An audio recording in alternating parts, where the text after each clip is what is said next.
فحش کلامی یعنی مذاق میں بھی ہو، ایسا مذاق کرنا جس میں غلاظتوں کا ذکر آئے، چاہے وہ شہوت کی باتیں ہوں، عورتوں کی باتیں ہوں، مردوں کی باتیں ہوں، اس طرح کی باتیں کرنا جو آپ اپنے ماں باپ کے ساتھ اور اپنے بیٹے بیٹیوں کے ساتھ کرنا مناسب نہیں سمجھتے، یہ وہ فحش کلامی ہے جو دوستوں کے ساتھ اکثر لوگ کر جاتے ہیں۔ میرے عزیزو، ایک اس میں سے ایکسیپشن ہے، اس کو فحش نہیں کہیں گے، فحش نہیں۔ مثال کے طور پر شادی شدہ مرد اپنی بیوی سے ہم کلام ہے تنہائی میں، اور وہ آپس میں ایک دوسرے سے اپنے پرسنل معاملات میں بات کرتے ہیں، تو وہ اس آیت کے انڈر میں نہیں ہے، اس کی اجازت ہے ان کے لیے، وہ اس آیت کے انڈر میں نہیں ہے۔ مرد اپنی عورت کی تعریف کرے، اگر اس کے چہرے کی، اس کی خوبصورتی کی تعریف کرے، تو یہ اس آیت کے انڈر میں نہیں آئے گا کہ برائیوں کا اس نے علی الاعلان تذکرہ کیا، نہیں۔ وہی اپنی بیوی کے ساتھ گزارے ہوئے معاملات دوسرے دن آ کر کے دوستوں کو بتاتا ہے تو یہی گناہ بن جائے گا۔ اپنی بیوی سے تذکرہ کرے گا، حلال ہے، لیکن جب دوسروں کے سامنے آ کر کے ان چیزوں کو بیان کرے گا تو یہ حرام ہے اور وہ گناہ کر رہا ہے، بری بات کو علی الاعلان کر رہا ہے، حالانکہ اس کے لیے حلال تھا، لیکن یہ ذکر اپنی بیوی کے ساتھ کر سکتا تھا۔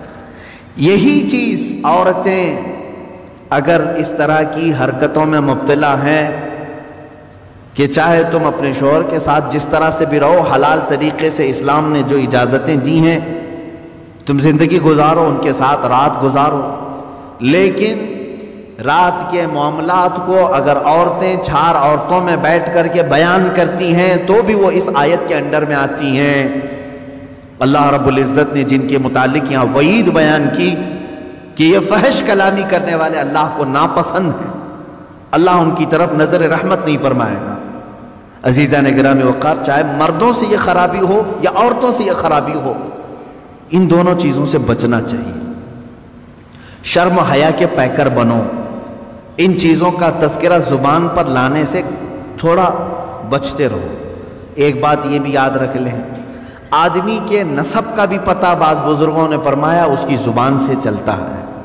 اگر زیادہ فحش کلامی کرتا ہے، غلیظ جملے بکتا ہے، تو اس کے نسب کے متعلق بھی بعض علماء نے انگلی اٹھائی ہے، کیونکہ شریف نسل والا آدمی اپنی زبان پر غلیظ باتیں لانے سے کتراتا ہے۔ جیسے ابھی عشاء کی نماز میں ہم نے ایک سورہ قلم کی تلاوت کی تھی، اس میں ایک بندے ولید بن مغیرہ کی 10 برائیاں اللہ نے گنائی ہیں، 10 برائیاں۔ وہ کیا کیا کرتا تھا؟ حضور پاک صلی اللہ تعالیٰ علیہ وسلم کو گالیاں دیتا تھا، رسول پاک صلی اللہ تعالیٰ علیہ وسلم کو کبھی جادوگر بولتا تھا، وہ کہتا کہ کبھی ان کو مرگی آتی ہے، بیمار ہے، یہ سب جملے بکتا تھا۔ یہاں تک کہ حضور صلی اللہ علیہ وسلم جب آیتیں تلاوت کرتے تو یہ کہتا یہ تو پرانے لوگوں کی لکھی ہوئی آیتیں کہیں سے چرا کے تم لائے ہو، تو اس طرح کے جملے کہتا تھا۔ تو قرآن نے اس کے متعلق کیا بتایا؟ وہی جو ابھی میں نے جسٹ تھوڑی دیر پہلے کہا، فحش کلامی جو ہے وہ نسب کے اوپر شک پیدا کرتی ہے۔ قرآن نے کہا عتل بعد ذلک زنیم، یہ وہ شخص ہے جو زنا سے پیدا ہوا ہے، جو رسول مختار صلی اللہ تعالیٰ علیہ وسلم پر ایسی باتیں کر رہا ہے، جھوٹے الزامات لگا رہا ہے، تہمتیں لگا رہا ہے، اس کے نسب میں خرابی ہے۔ ولید بن مغیرہ مشہور شخص ہے، اور جب قرآن نے یہ بیان کیا تو دوڑتا ہوا اپنی ماں کے پاس گیا، کہا قرآن نے میری برائیاں گنائی اور یہ بھی کہا ہے کہ میں زنا سے پیدا ہوا ہوں، میرے باپ کا نام تو مغیرہ ہے۔ اپنی ماں کو گرا دیا، اس کے سینے پر بیٹھ گیا، کہا سچ سچ بتا میں کس کا بیٹا ہوں۔ اس کی ماں نے کہا بیٹا ولید، تو اگر مغیرہ کا ہی بیٹا ہوتا تو اپنی ماں کے سینے پہ چڑھ کے نہیں بیٹھا ہوتا۔ بات در حقیقت یہ ہے، بکریاں چرانے والے ایک آدمی سے مجھے عشق ہو گیا تھا، میں نے اس کے ساتھ بدکاری کر لی، میں نے اس چرواہے سے زنا کر لیا، اسی نطفے سے تو پیدا ہوا۔ ماں نے اس شک کو بھی دور کر دیا، قرآن نے جو بتایا وہ حق ہو کر نکلا۔ یہاں سے پتہ چلتا ہے کہ ہر گستاخ رسول کا نطفہ پلید ہے. جو رسول کریم صلی اللہ تعالیٰ علیہ وسلم کی طرف انگلی اٹھائے اس کے نسب میں خرابی ہے.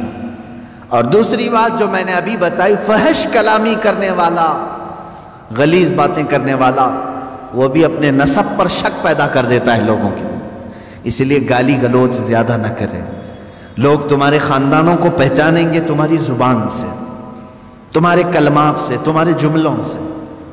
تمہارے خاندانوں کو اگر محفوظ لوگوں تک پہنچانا ہے، اچھے خاندان کا ہونے کا پتہ دینا ہے، زبان کو سنبھال کر کے رکھو. اگر تمہاری زبان بہکتی ہے، بات بات پر گالی سے بات کرتے ہو، تو پھر اہل علم تو سمجھ جائیں گے، عام لوگ سمجھیں یا نہ سمجھیں، ہم سمجھ جائیں گے، یا جو اہل علم ہیں وہ سمجھیں گے کہ اس کی زبان پر جو غلاظتیں ہیں اس میں کسی اور کی خطا بھی ہو سکتی ہے، اس کے نسب کی خرابی ہو سکتی ہے، خاندان کا پتہ دیتی ہیں ایسی چیزیں. اب آگے بڑھتے ہیں. اللہ رب العزت فرماتا ہے ان تبدو خیرا او تخفوہ عن سوء فإن اللہ کان عفوا قدیرا. اگر تم کوئی بھلائی علل اعلان کرو یا چھپ کر، یعنی کوئی بھی بھلائی. اب دیکھیں اس سے پہلے برائی کا تذکرہ ہوا. برائی اگر ہوئی تو علل اعلان ہرگز نہیں، اللہ پسند نہیں کرتا. لیکن بھلائی اگر تم علل اعلان کرو یا چھپ کر کرو، دونوں بھی اللہ قبول کرے گا. اللہ دونوں چیزوں کو پسند کرتا ہے. کچھ بھلائیاں ایسی ہیں جن کو علل اعلان کرنا ہے، اور کچھ بھلائیاں ایسی ہیں جن کو چھپا کر کرنا ہے. نیکیاں جو ہے نا سب چھپانے کا حکم نہیں ہے. بعض نیکیاں وہ ہیں جن کو علل اعلان کرنا ہے. نماز چھپ کر پڑھنے کا حکم نہیں ہے. میں سارے لوگوں کی نظروں میں آ کر کے جماعت سے نماز ادا کرو، علل اعلان کرو یہ نیکی. زکوٰۃ دینے کا بھی حکم یہ ہے، چھپا کر کے نہیں، دکھا کر کے دینا افضل ہے زکوٰۃ. باقی جو خیرات ہے، نفل خیرات، ایسا دو کہ دوسرے ہاتھ کو خبر بھی نہ ہو. دیکھیں آپ، نیکیاں بعض علل اعلان کرنا ہے اور بعض چھپا کر کے. نماز اگر کوئی کہتا ہے نہیں میں اپنے روم میں پڑھ لیتا ہوں، میں بند کر کے اکیلا پڑھ لیتا ہوں، منع کیا گیا ہے کہ یہ نیکی چھپ کر کے نہیں، دکھا کر کرنی ہے، علل اعلان کرو. اس کی وجہ کیا ہے؟ کئی وجوہات ہیں. میرے عزیزوں، مسجدوں میں اذان دے کر تمہیں بلایا جا رہا ہے، اقامت بول کر کھڑا کیا جا رہا ہے، صفوں میں ترتیب دے کر کے تمہیں نماز پڑھائی جا رہی ہے ہر مسجد میں. کیوں؟ نماز تو تمہارے گھر میں بھی ہو سکتی ہے. اس کی وجہ یہ ہے کہ یہ اللہ کا فرض ہے. تم گھر میں پڑھتے ہوں گے، لیکن اگر تم سامنے نہیں آئے تو سارے مسلمان تمہارے بارے میں بدگمانی کریں گے کہ یہ بے نمازی آدمی ہے. بے نمازی آدمی، کبھی اس کو مسجد میں ہم نے نہیں دیکھا، اگرچہ تم نماز پڑھ رہے تھے، لیکن سارے مسلمان تمہیں کیا سمجھیں گے؟